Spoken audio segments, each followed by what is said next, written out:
All right, folks, welcome back to another episode of Into the Lion's Den. Today we have Captain America, One and only. Clark Kent, the one and only Dan the Man Taylor out to represent for Pride, and obviously me, Christian, owner of Pride Roofing and Construction, brought to you proudly by our sponsors, Pride Roofing Construction and Level Creative Studios.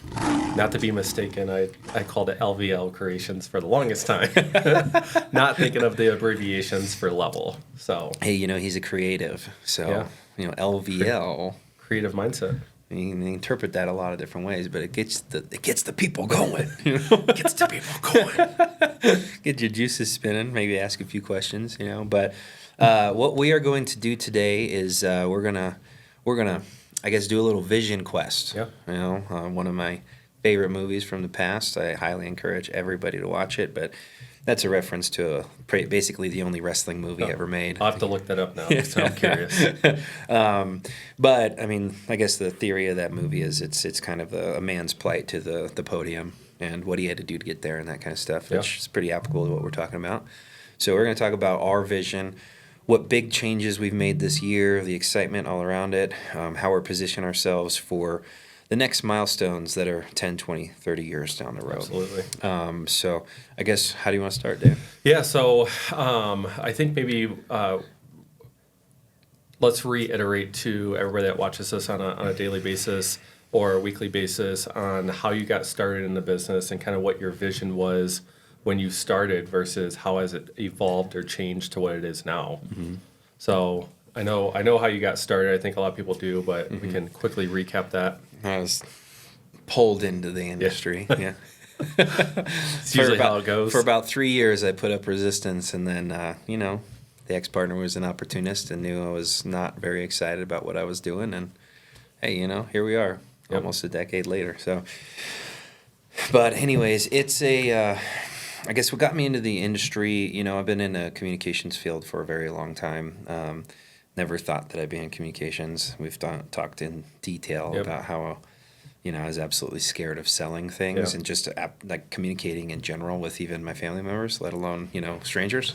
Now I sell things for a living. The family communication, jeez, that's a whole nother topic. Yeah. So, but anyways, we've talked about that a little bit. But what got me into the industry, originally it was just money. Yeah. And frankly, it was just money. I was irritated with the path that I was on. I had developed what I would consider a very valuable skill set in the sales and communication field.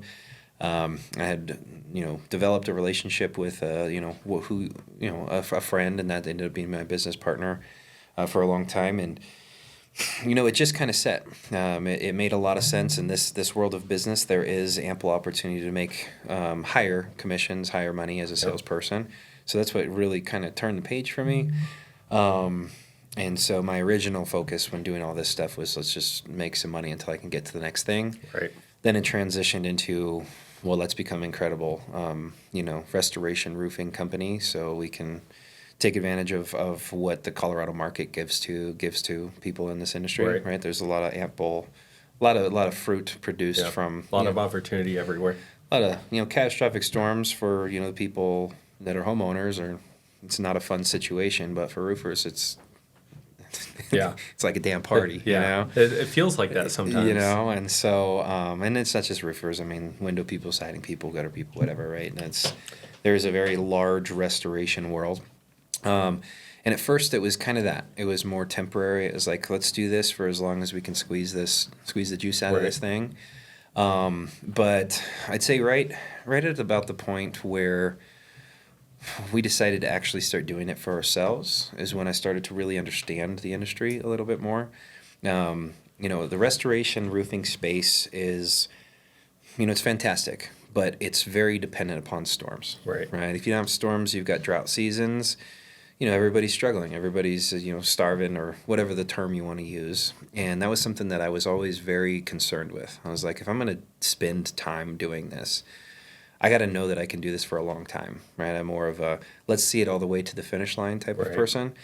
So I started doing a lot of research and started to ask a lot of questions to connections that we've made, whether they're business owners or just people familiar with the space and stuff like that. And what we came to understand is that if you really want to make it in this world, you have to not only transition from restoration-based sales to retail sales, right? You have to be able to sell something more than $1,000 deductible, I guess. You have to be competent and well-grounded, I guess, enough to be able to do that.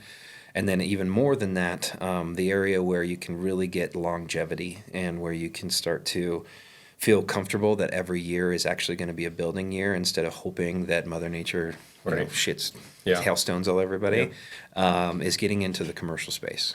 And so the I guess the step-by-step action plan was, building the restoration roofing company is kind of a placeholder. It's specifically so that we have enough funding to be able to create a commercial department. And so, here we are 6 years later. We've made multiple attempts at it, but generally there's always a reason that we don't go full force ahead. Right. Whether that be a employee turnover or whether it be a bad season, or whether it be this or that, there's always an excuse. And it kind of just boils down to the same reason that a lot of people don't build businesses in the first place, because the uncertainty of what's going to happen when you actually burn your boats and go into it. But this year, we made the commitment. We're in a great financial position. We've had a lot of success. Very blessed in that world of things, and we made the commitment that we were going to go full force ahead and build our commercial division. We've been doing commercial work for a very long time, but it's been more of like as things kind of pop up, we'll tackle it. But we haven't had dedicated staff, dedicated personnel to make sure to drive and build accounts. There's also some other things that really played a factor in why this is so important to me. And it was actually the valuation organization. When I had to buy the other half of the business from my ex-business partner, we found out that the business was not worth nearly as much as we in our minds thought it was. You saw, some years it was $5 million, some years it was $10 million going in and out of the bank accounts and stuff like that. And it was, it seems like a lot of money, right? And you think, it's supposed to be worth something. I got $5 million. It's like, people are doing that merger and acquisitions for 10x their EBITDA and stuff. You're like, well, if that's the case, then I'm a millionaire already. We weren't. And the reason that we weren't is because the majority of our sales that we had coming in were front-end sales. They were one-time transactional sales, and there wasn't anything guaranteed from accounts that we were building, right? We got referral business and repeat business when people needed it and things like that, but I'd say 95% of the work we were doing was specifically, we met them that year, we sold them that year, we performed that work that year, and there's no guarantee that there's something else coming from it. So when you only really have 5% of what you're doing every year as your residual business, you don't have a lot to sell to somebody in a merger and acquisition position. Now, I don't have any intentions of selling, right? But that really struck a chord with me. It's like, man, we've been building for a long time. We've been going through these ebbs and flows and this roller coaster of a ride, and at the end of it, am I going to have anything to show for it if we ever had to sell it or something like that? And so I've had to reframe my brain and kind of readjust and make sure the milestones that we're looking at all bleed into that one thing, which is this is a business that is recession-proof? Is it hail, season, drought proof? And is it something where if there was ever a time that I wanted to hand the reins over, can I retire off it, or can I at least use it as a funding source for the next thing in the future, right? Next venture. So I guess just looking at it from like a personal perspective, I've never had any intentions from the culmination of this organization to just be a hail restoration organization. Now, and we've talked about that a lot of different times on all these podcasts about how the majority, because there's 6,000 plus, it ebbs and flows, but there's probably about 6,000 people in the state of Colorado. That's not talking about, all the other competitors up there in the Northern Territory and Wyoming and stuff, but 6,000 people in the state of Colorado who theoretically could be able to roof for you, right? They have licensing to be able to pull a permit and be able to perform service or perform work, right? And the reason that I say that a lot of them are not necessarily worth their weight, and they're people that I wouldn't really gamble on to do my work if this is on my house, because the majority of them have no idea anything other than how to read insurance paperwork, get you to sign a form, and then get somebody else to come out there and do the work for you. They're just a connecting source. Yeah. It's not the place that we ever want to be in. We don't want to just be guys that are getting a vig fee for connecting the dots for other people. Right? We want to build an organization where we're controlling as many metrics as we can, controlling the quality of the service that we can, building true established accounts for residual business and continued work with these people. We build relationships. We don't build individual transactions around here. So methodology and the theory all plays into things. So step by step, the first step was let's build something that can pay some bills. And that's what storm restoration work did.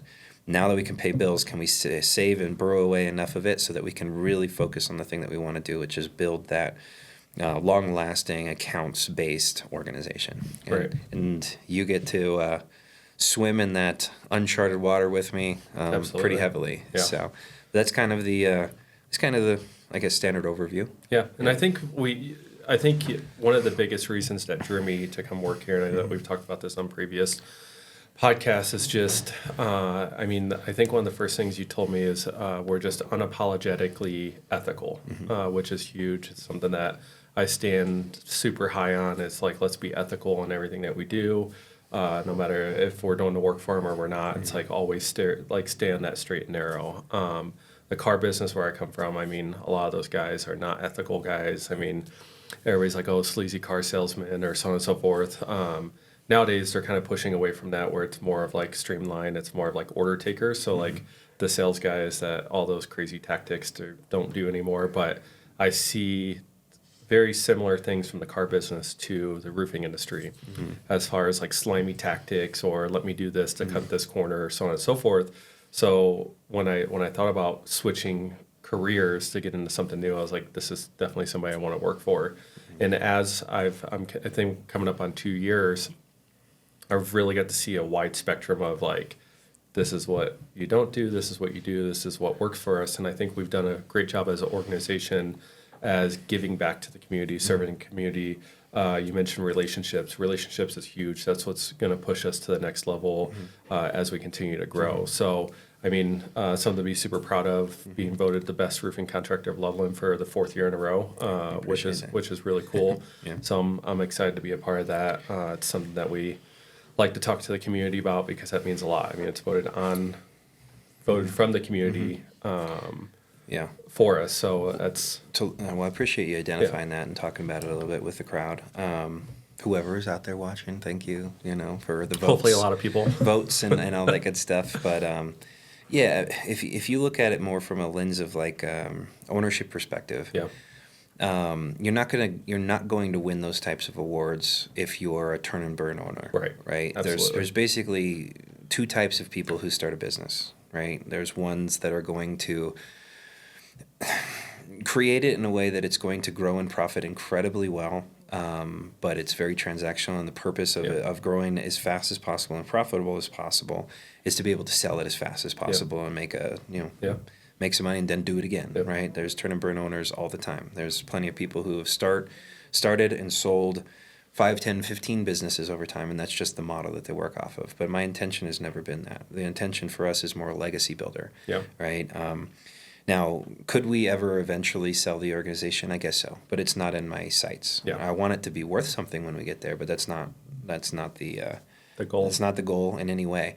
And so when you're somebody who's trying to build a legacy and you're trying to make something substantial that's recession-proof, that's season-proof and that type of stuff, you can't make the same decisions as somebody who's looking for just as much profit as humanly possible.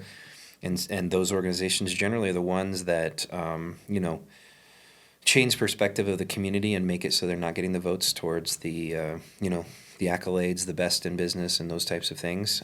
People that are focused on foundation and legacy have foundational principles like we have, like being unapologetically ethical, like doing every job as though it's for our mother or for a family member, right? I'm not going to go and do work for my mom. That's not the best that I absolutely can do, right? She deserves the best. She raised me, right? That's why it's one of our mottos, right? And so we make all of our decisions in more of a conscious capitalistic type of approach, which some of you guys know what I'm talking about if you've been watching all of our videos, some of you don't, but all the decisions are made based off of the wellness or the longevity of the stakeholder, not the shareholder, right? And what I mean by that is every decision made in this organization, it has to be thought about, is this going to positively affect our employees, and is this going to positively affect our clientele? And if it meets both of those metrics, it's probably the right way to go, because you're building a legacy and you're honoring what your foundational principles are, right? If every decision that we made was just focused on the bottom line, that's shareholder-centric type of thing, that's going to be felt by anybody that you do business with. They're going to know you're there to get the signature, you're there to get the check, and that's it, right? And people can feel that. Yeah, they I sure mean, can. they Yeah. feel it right away. I mean, I meet so many people. And you know how it is when a storm happens. You've been around way longer than I have in this space, but it's like the first person sometimes will just get an automatic yes. But then you have the people that rethink. They're like, hey, this guy came to my door. I really don't even know anything about the company. You searched their business. They just got in business in the state of Colorado 2 months ago. So it's like those guys are storm chasing, and it's like those are the guys that are gonna undercut us or do whatever they can, say whatever they can. So I do appreciate that. I tell people, don't talk about it, be about it. Yeah. You have a lot of people that talk about it, Yeah. and to the public where it looks like they're upholding their standards, but then on the other side they'll do anything they can to. There's a lot of guys in our industry that are on their fifth or sixth variation Yeah. of the company. Right. They run it long enough with those low ethics until they're found out about. Then Yeah. they change the name and start all over Yeah. again. They just rinse and repeat over Yeah. and over. It gives the entire industry a really bad rap. It does. Right? It really does. Roofers. I mean, we joked about this Yeah. last time on the last time you were on. Yeah. It was like when I told my family that I was getting into roofing. I mean, half of them looked at me like, "Have you been a Right. liar your Right. whole life, Right. or are you just now Well, starting this?" Mine was the same thing with car Yeah. sales. Exactly. They're like, "Oh, Yeah. you're a sleazy car salesman." I'm like, "Well, I'm not." Yeah. But Yeah. it's like, Yeah. it's if you think about it that way, then yeah, I guess it. They say, I mean, it's all perspective. Yeah. So the perspective of like, hey, what you do is like, and we talk about this all the time.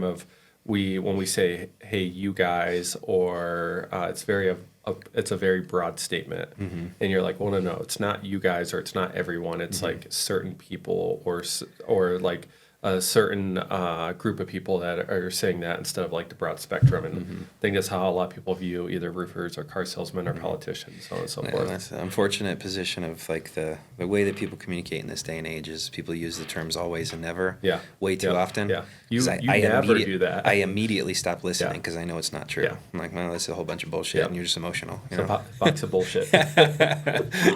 So, but yeah, I mean, that's, I guess to break down the original or question that you had, like building this thing, I never thought that we were going to do this. Yeah. I didn't grow up thinking, I'm going to build the best roofing roofing company, company yeah. in Colorado. Yeah. It's like, I never thought about that, but we have a plan A and God has a plan B, and Yep. here we are. That's true. And I mean, So- I think it's shown year over year just our growth.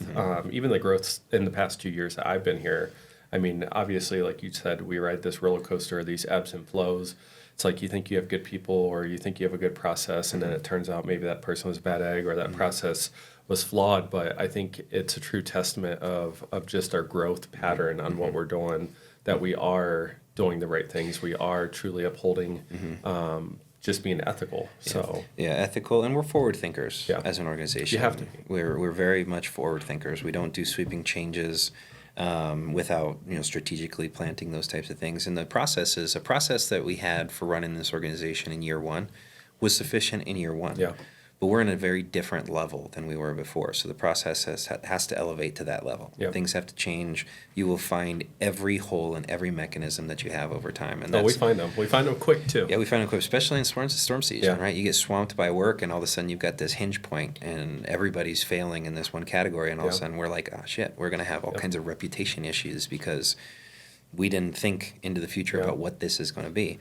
But we'll adapt, we'll overcome, we'll pivot, we'll move, and we'll get back to work, Yeah. right? And so, yeah, we're forward thinkers, very strategic, but the organizational growth goal has always been to establish. I mean, in like a vague way, what we need is a long-term legacy type of organization, one that doesn't depend on any particular season or event in the season, and one where you have residual work coming to you from the accounts that you've developed. Yep. And that's why the main focus of everything that we're doing right now is going full force ahead, doubling down on the idea of let's expand the commercial operations, but true dedicated focus into this. Let's not just have it be Which a is gonna be byproduct. great. Yep.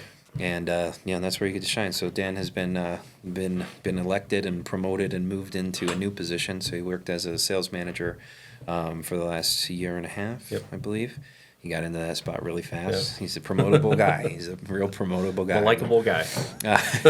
Just two guys hanging out. Just two guys hanging out. And but anyways, he's been asked to basically move in and be the controller of all sales in the Yeah. commercial industry. And you're pitted. I think this is something that should probably identify, because there are a lot of our listeners who really understand the theme, I guess, of what this podcast is for. Yeah. It's for growth, and Yeah. it's personal, professional, spiritual, emotional growth. We're just trying to encourage people to become a better person every day Yeah. through disciplinary steps, right? Embedding those habitual things that turn into discipline, that turn into something that you can't forget about, and you become a better person by Yeah. as a byproduct, right?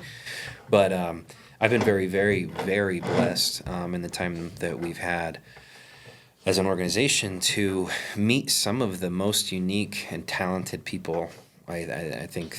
I mean, I just feel lucky that everybody is here, and they have the mindset that they do. They're painting on the same canvas. So you have a tandem, a person that's your I guess your duo. You're the dynamic duo. I don't know if you're Clark Kent. I guess I don't know who it is, because Superman's all alone.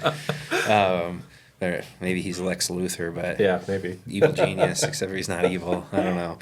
But anyways, he's probably the most talented and well articulated technical person I've ever met in my experience meeting people with history and construction. I know we can build literally anything for anybody, and I can rest firmly on that. So I can feel trust confident about it too. So you're not like, Yeah. this is going to work out. It's like, no, it's going to work out. Even things that are outside of our services, I know that we could perform them. Now, that's something that we're not going to do, just an FYI. I don't want to experiment with people's money, right? But what our services that we offer, I know that you guys are the guys to tackle it, right? So I think I don't know what I would attribute all that to, and that blessing and that luck, I guess, to get the right people in the room. But I'm sure as shit not going to say no. Hey, sometimes it's better to be lucky than good. And I couldn't agree with you on that statement more. Obviously we all have egos and we think that we're the best. I would be behooved of myself to be like, I'm the absolute best sales guy that's out there, or I can sell you anything. It's like, I truly care about people. And I think that's where I attribute a lot of my success to. It's like, I care to get to know you. I care about you. I want to do a good job. I want you to remember me after we're done. I mean, you can see some of that in some of the reviews that we get, and just some of the feedback that we get from some of our clients. Are like I said, I'll be in your living room having dinner with you. It's like, because I do care. So I don't do it because I feel like I have to. It's like I care, and those people can feel that. But me and Josh talk all the time. Is like we do feel like we're the best guys to really kick off the commercial division, and I firmly believe, and I think you believe, and Josh believes, that we will be the biggest roofing contractor in Colorado. It's not if, it's when. Yeah, you march this thing forward for the last 6 years. Major focus. A major priority has been identifying our foundation and expanding our foundation, building it wide enough, strong enough, sturdy enough to be able to build any type of structure on top of it and not collapse, right? So when I said we were going to burn the boats and double down and do this thing, it had a lot to do with the trust that I have in the team that's been built there. The foundation is great. The processes have been identified. Now they will have to be adjusted. We will have to pivot. You get to level 10, you got to have level 10 action, and stuff like that. So, but yeah, that's goal number one, is to completely go full force ahead, so that our commercial division is self-sufficient, it's sovereign, it's running itself, and then it's feeding back to the other one, so they can pass money back and forth between the two. You have a low season over here.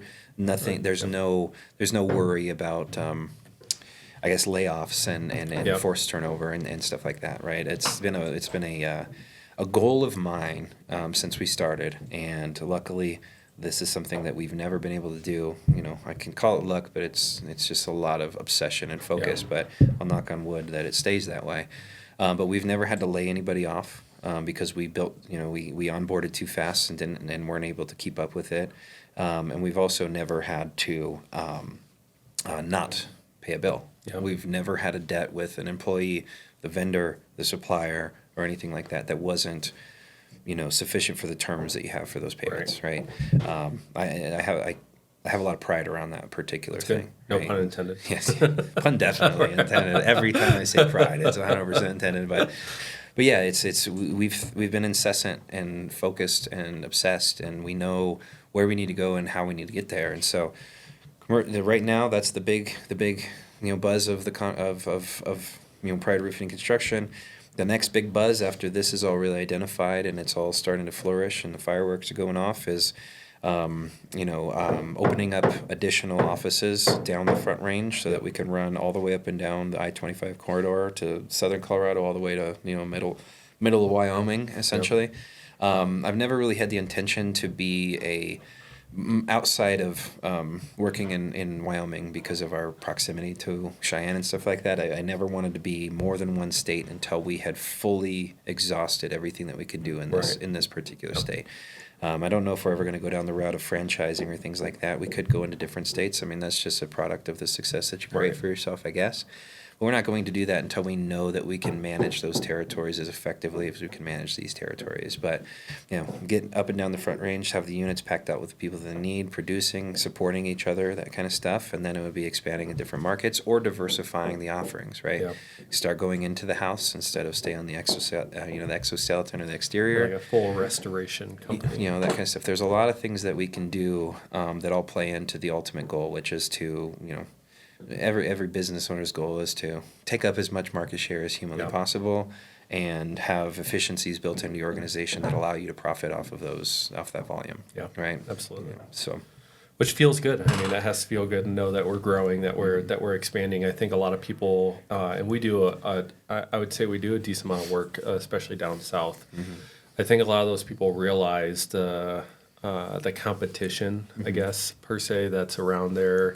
There's a lot better options than just some of those guys that they've kind of put up with for years, because nobody else has really moved into that space or tried to change the culture that happens in certain areas. Mm-hmm. So I'm excited as we move further down south. It's a totally different animal than it is. We purposely set our roots where we are in Northern Colorado. The Northern Colorado market for what we do as an organization is much more healthy competition. Yeah, right. It is. There's not as many cheaters, liars, and swindlers. There's some in good Northern competitors. Colorado. There's some great competitors. There's some. I mean, I've made some good friends with excellent. Yeah. They're supposed to be my competitors, but I'm bouncing ideas off of them, friends in the industry and stuff like that. Which is how it should be. It should be, right? I'm a huge fan of healthy competition. Me right? too. We actually ran I don't know if we're ever going to produce this because I kind of got really lit about this particular subject. Really lit? Yeah. You can tell you have young kids in the house. I popped off a little bit about how much I hate cheaters and what that really does. And, you just call it what it is. Yeah. If somebody in this industry is waiving deductibles and they're doing insurance claims, they are cheating, right? So it's cheating that's cutting the legs out from people who are doing it the right way. They're committing insurance fraud on a daily basis, like that's their actual job. Yep. And it's frustrating. Further you go south into the metropolitan Denver area, it happens that's a lot. what we have to do. Yeah. So we're not, or that's what they're doing. I'm not saying this. We're not. We're not going to do that. Right. But the idea was the reason that we didn't pick that spot and we haven't gone into that spot yet is because we needed to have such a firm foundation and the right charisma, the right ammunition, the right processes, the right everything to be able to go in there and change the market to the better. Yeah. Right? It's if everybody's a cheater and you're the only person that's doing it right, you got to have something different about you. Yeah. And so we wanted to have some some force, I guess, as we transition down that direction, right? But it's moving down south. New unit will happen sometime in the next 12 months. Yep. We set a volume requirement where it's an absolute that we'll have a Denver location if we hit a certain number after the second quarter is finished here. If that's not the case, then it'll be beginning of the next year. Yep. But that's just all about that strategy that I was talking about. It's like we're not going to make decisions that force us to grow larger, that put pressure on our clients as a result, right?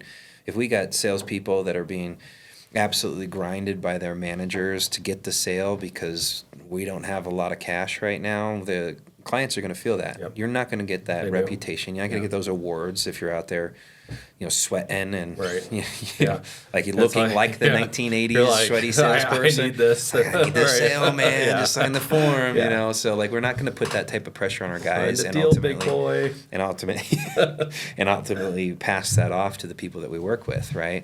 You're just asking yourself to open your doors to people who are going to cut corners and people who are going to do anything and everything to make the sale.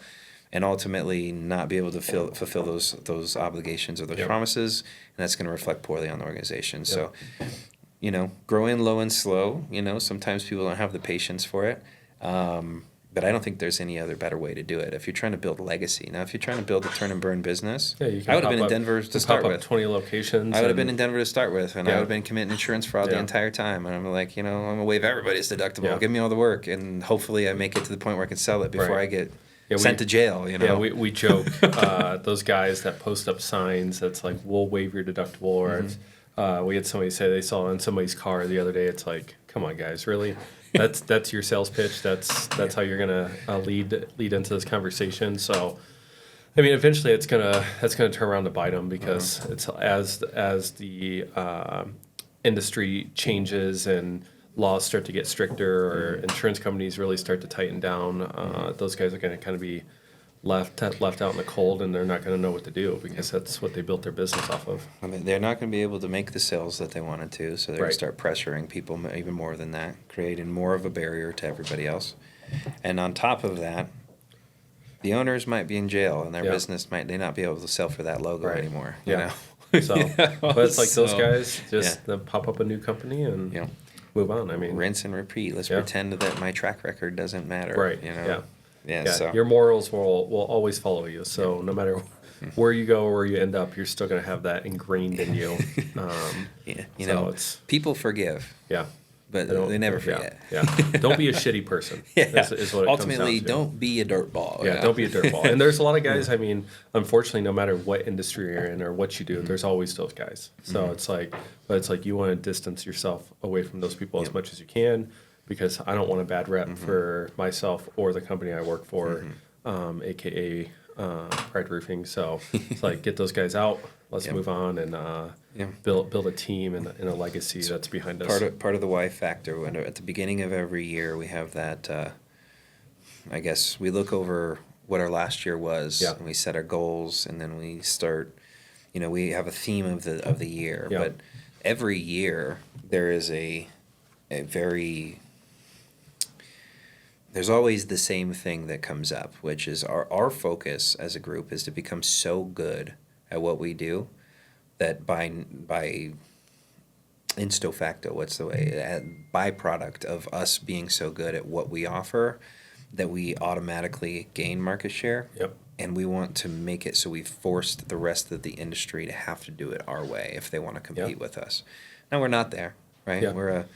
We're a smaller contractor. I mean, we do produce a pretty significant volume, eight-figure contractor regularly and whatever else. But that's, if you talk about roofing in general, it's a $164 billion a year industry, and So our- $97,000 or $97 billion as billion, right? Can't wrap your head around that. Yeah, it happens in United States, Yeah. right? So we're looking at 6-figure or an 8-figure contractor, Yeah. but there's Still 12 yeah. figures worth of business or market share for us to get into. I don't know if that's actually Right. but Yeah. I'm just But you saying, look right? at, I mean, I think you can judge some of that success on is like if we go back and we look in our CRM just as like our repeat or referral business, that's a clear indication that we're doing something right. So you see all these referrals, and that's something that obviously I'm pretty big on. It's like I want people to call.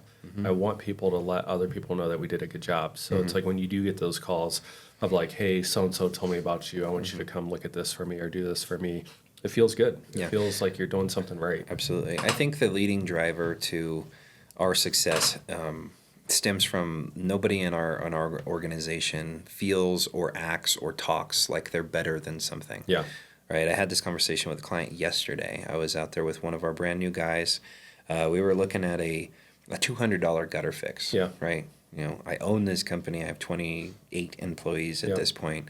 I don't need to be going out and selling $200 gutter jobs. Right. We not only went out there and we communicated with this guy, gave him the time of day, but we gave him an additional service and then another additional service because that's just our heart, Yep. right? We gave them a full comprehensive roof and exterior inspection on top of the quote for the gutters. Did it all for free, gave them a clean bill of health, peace of mind. And then while I was on the roof, I sealed up pipe boots and nail heads and a couple other flashing exposures. And I came back down and he goes, "How much do I owe you for that?" And I was like, "You don't owe me anything. I would have felt terrible if I left here and Right. didn't clean that up for you." Yeah. And he goes, what? Yeah. He's like, Well, yeah, it's, you know, yeah. but that's what we embed into the Yeah. foundation. That's why we have the reputation that we do. That's why I have no, like, I have no concern that we won't make the milestones that we want to go to. Now, the timelines, I want to always press those timelines. I'm going to try to get the best and the most out of people and drive towards those milestones. But at the same time, we're going to get there regardless. You know, this engine is built too big and too well and is greased well enough that we're not slowing down anytime soon. So it's, we're a byproduct of the I guess, the embedded foundational principles of ethics and morality. Yep. And our clientele knows it. Yep. Well, I'd definitely like to say I think you've done a great job. Everybody on our team has done a great job to get us to where we are, whether the people that helped us get here that are no longer here or the guys that have been here since day one that's helped get us here. I know I appreciate everybody. I appreciate you. So definitely whatever we're doing, we should keep on doing and keep on pressing on our morals and being ethical, and I think it's going to take us to places that we've never imagined or dreamed of. So it's been a fun roller coaster ride that we've been on. So I appreciate that, and I've had a good time. Yeah. I enjoy roller coasters, so it's all good by me. Or I guess we could talk. Well, I mean, we like we talked about the other night when you said, "Hey, I feel like we're on a bus ride to somewhere really cool." And I know that I gave that shout out the other day, but I couldn't agree more. I definitely feel like we just finally have the right people, the right places, our recruiting efforts. I mean, everywhere from our laborers to all the way up, I think we have the right people in the right places. So feels really good. 2025 is going to be a great year. It is going to be a great year. So if we want to boil this conversation down for a true learning topic, be bamboo. Yeah. Right. Be bamboo. Be bamboo. Be bamboo. So be bamboo. And some of you guys probably have no idea why the hell I just said that. But if you know anything about bamboo, it's the fastest growing plant in the world. Yep. But you have no idea what it's doing underneath the surface until it sprouts. And when it sprouts, it can jump 20 feet in a day. Right. So spend your time putting your roots down, making sure that your morals, your why factor, all of the foundational things that make you are reflected not only in your processes, but in your people, and that your community can feel it. And when you've successfully done that, watch that bamboo grow, because it's going to be something for the ages. Yeah. So The give back is huge. Just always giving back. I mean, a lot of people appreciate that in the community. I know that we just had our home show that we did, and we had some fun giveaways, and everybody that we've talked to about it, they were super appreciative. And there's not a lot of guys that give things away anymore. It's always like, oh, you can win this. And it's like nobody ever wins. Or we donate something, nobody ever is the winner of the donation. So well, that's a product of our heart, right? Our true why factor is, I grew up, I don't want to dog on my parents, but it was a very modest childhood. We didn't have excess cash. We didn't have all kinds of things. I feel as though it's absolutely my responsibility to give back anything that I possibly can. That's we're not full of it when we say we're going to donate a roof, or we're going to donate this money, or we're going to help our community. We're engaged in the community. We're always trying to do what we can. There's a lot of times, not even just in our donations, people understand our heart because we'll drop prices or do jobs at no profit, and that type of stuff, because this person's just in a bad way.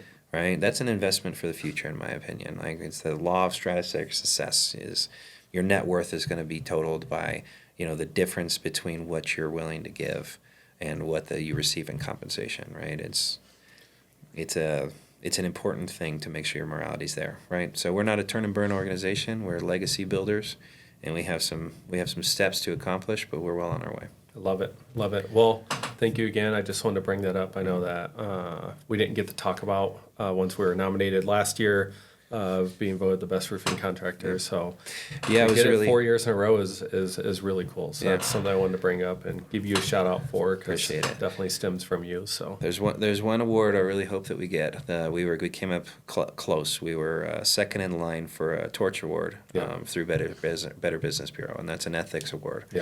Right. So That's a big deal. Yeah. So once that comes up next I know time, I'll announce it, and hopefully we get some that more. one burned me a little bit when I found that one out. So Yeah, Torch Awards and Spark Awards are really cool. I think that those are just awards. You know, you can take them for whatever you think that they are, but they're just, they only really come to you when you've been doing everything right. Yeah. I guess.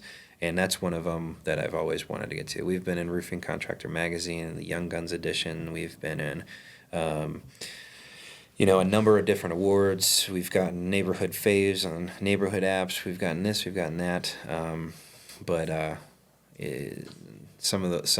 We're about to break through to some of the cool stuff too. Yeah. So we have I'm to get a excited. trophy we'll case that. out there. Yeah. For all of our awards that we have upcoming. Yeah. So. We'll crush it. Yeah. We'll crush it. So we need your support. But we good for today? I think that's good. Cool. So you guys know a little bit of a forecast and what we're working on out here. Please stop by anytime you want to. Say hi. We just renovated the office, so it's a whole new, fresh look. It's pretty exciting. Great. So come on Looks inside. great. It looks fantastic. And everybody's excited. This is a fun group of people to work with. So even if you're not doing work with us, just come by. We'll be your friend. Absolutely. You guys can't miss the building. I think everybody in the community knows exactly where we're at. They drive by every single day.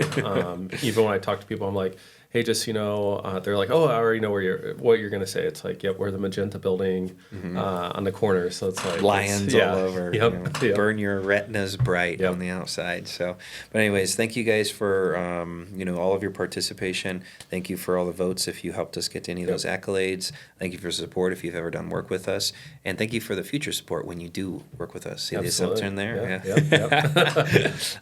One of these days we'll do something for you, and we'll appreciate the heck out of it as we do. So please like and subscribe, engage in the content, drop some comments below, and if you have a topic that you'd like us to expand on, please write it underneath, and we'll tailor fit the next episode to you. Yep. Thanks for being on, Dan. This was awesome. fun. Thanks for having me. All right. Peace. Thanks, guys. Thank you all for tuning into this episode of Into the Lion's Den. We appreciate your time, and we hope that you've gathered enough ammunition to go out, fight the good fight, and become a better person every single day. Please like and subscribe, engage in our content, ask us some questions. We'd love to tailor fit the next episode to you.